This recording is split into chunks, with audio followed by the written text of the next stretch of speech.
Today we take a deep dive into Rush's third studio album, Caressive Steel. Is it the band's worst record?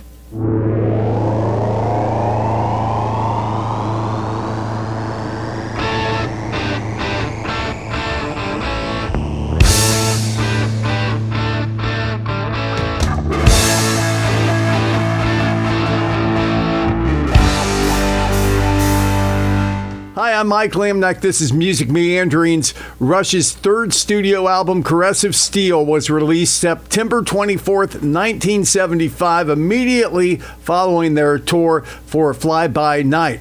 Although some called it disappointing, others call it the band's first progressive rock album.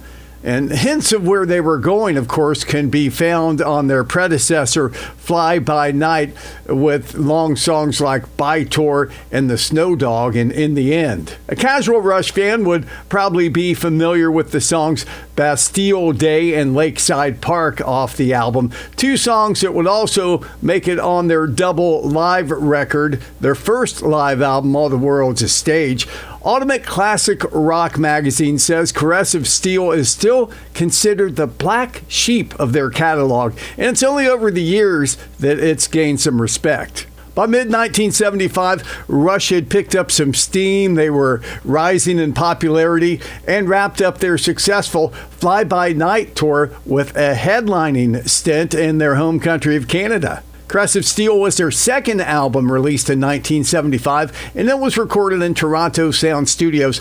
The band was under pressure by their label to write more commercial music, and they really wanted a single. Geddy Lee, Alex Lifeson, and Neil Peart, however, were following their muse to become more progressive, and they decided that they would do it their way or not at all. Now, the result is an album that finds the band headed in a decidedly more progressive direction, mixed with a few songs that sound like the previous albums. I see it as more of a transition than a misstep, and I respect the fact that they held their ground and did what they really believed in.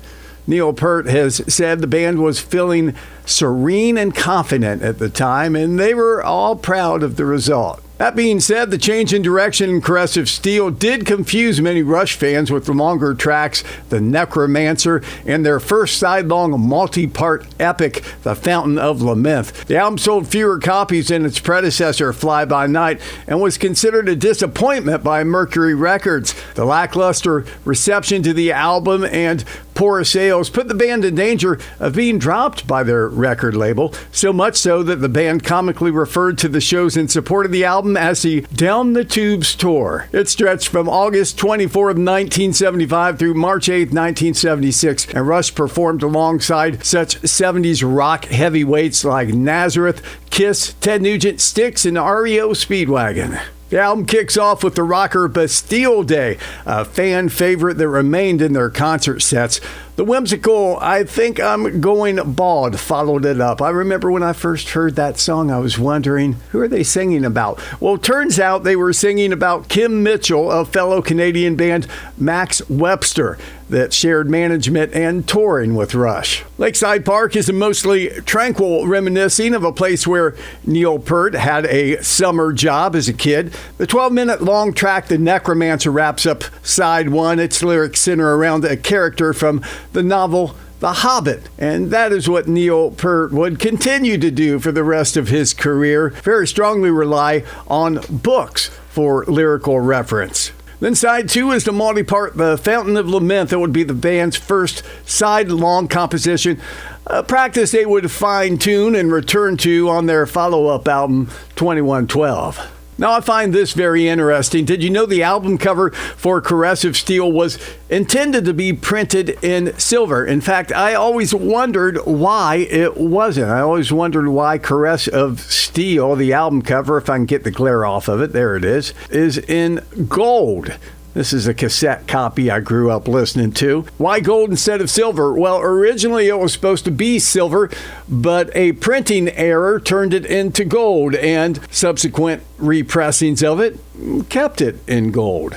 Now, in a listing on the band's official website, Rush.com, it sums up the album this way. Although the band initially had high hopes for Caressive Steel, it was considered a disappointment by the record company. The album eventually became known as one of Rush's most obscure and overlooked recordings. I would agree with that. Die-hard fans feel the record is underrated.